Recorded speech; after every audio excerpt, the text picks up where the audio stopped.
For 50 years, Mary Jean Robertson has been a voice for Native advocacy on the radio in San Francisco, California. Today, Mary Jean continues to carry on her family's tradition of sharing information while ensuring Native voices are heard.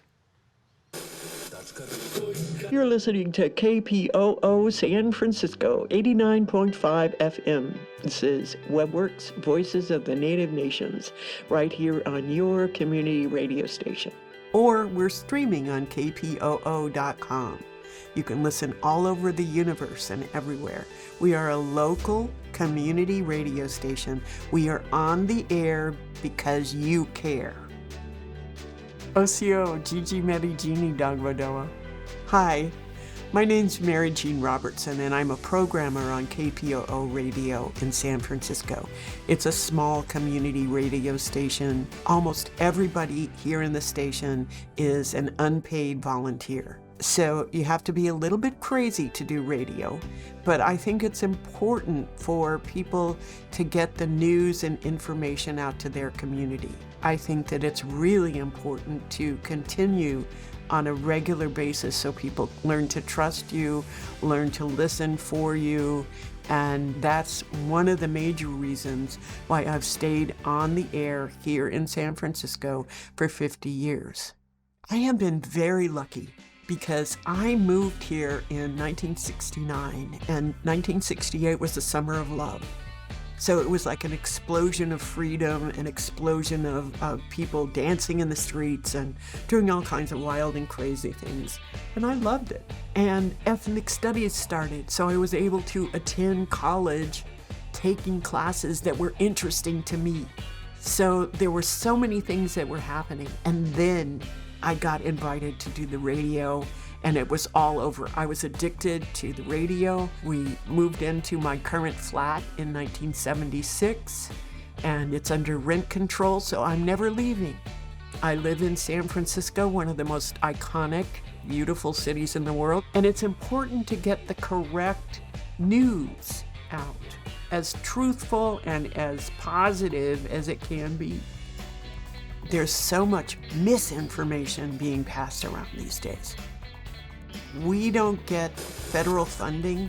We don't sell advertising, so we're not beholden to anybody, which means every single programmer has the right to play the music they want to play, to organize their shows the way they want to organize them, and to emphasize the community that they're part of. We are all people. We want to make sure that there's always a Palestinian show, there's always an Irish show, and there will always be an American Indian show on KPOO for as long as we're on the air. San Francisco is also the hub of activism. Alcatraz started here, ethnic studies started here, and they're able to have a place to talk about their issues. So you'd hear about those announcements, and you'd also hear Native music. All genres. We play every genre that Native people have. We've got Black Fire, we've got war, we've got old-time polka war dance songs. We've got stomp dance songs. We have all the CDs, all the records of practically every tribe in the country. So we'll play a download from the Cherokee Nation of Tommy Wildcat playing the flute, or Robert telling one of those marvelous stories with the kids, like the little kid counting to 20 in Cherokee. That was so awesome. So I'm very lucky to have been able to do the kinds of interviews and the call-in shows from Myron Dewey calling in from Standing Rock, from Sarah James calling in from the Alaska National Wildlife Refuge, Roberta Blackgoat calling in from the Dene Nation, the Navajo Nation. We're very lucky in San Francisco because for about the last 4 years, we've been under the auspices of Kim Shuck as the Poet Laureate of San Francisco. We have a new Poet Laureate now, so she's retired, or she's Poet Laureate Emeritus. I called Kim and said, "Can you call in and tell us a little bit about this?" It's funny when you interview friends because they know things about you and you know things about them that you don't necessarily want everybody to know, but you never know what's going to come out in a live interview.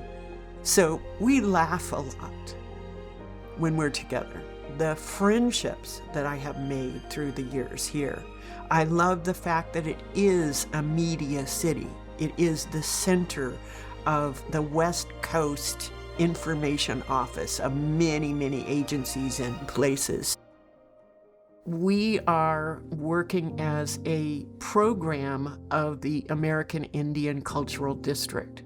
The American Indian Cultural District is a new thing that San Francisco supervisors thought up because there were people that said in 10 years there will be no people of color in San Francisco because of the price of rent, and we're driving all our legacy businesses out of the city. And they said, we cannot allow that to happen.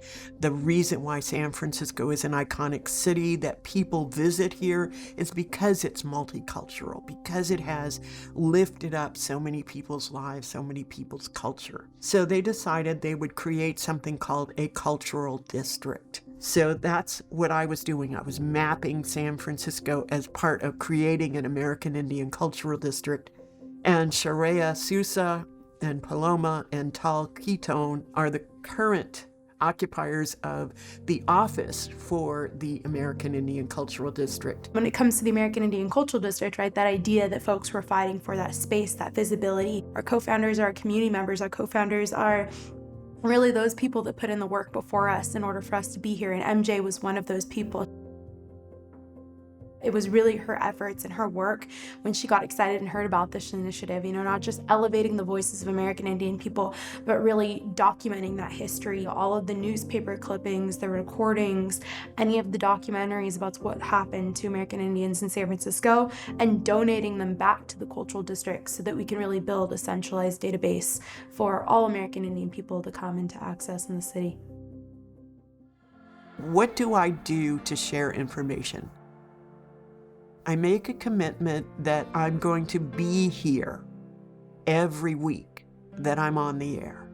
I make a commitment to all of the people that are doing all the activism all over the world to be here to share the stories, the information, their problems, their ability to change things for the better for the people.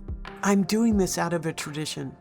My family has been passing down information to people as part of a tradition in my family, and I feel like radio is fulfilling me because it's part of my living tradition, and it's important. It's more from ancient traditions to now. It's a living tradition of sharing information. And so for me, radio has been that blessing to be able to share that kind of information. KPOO San Francisco, 89.5 FM. This is WebWorks, Voices of the Native Nations, produced by Mary Jean Robertson and supported by you, the community. We wouldn't be on the air without your support. So keep on keeping on. Tell your friends, tell your family. Listen every second, third, fourth, and fifth Wednesday of every month. We love you. Take good care.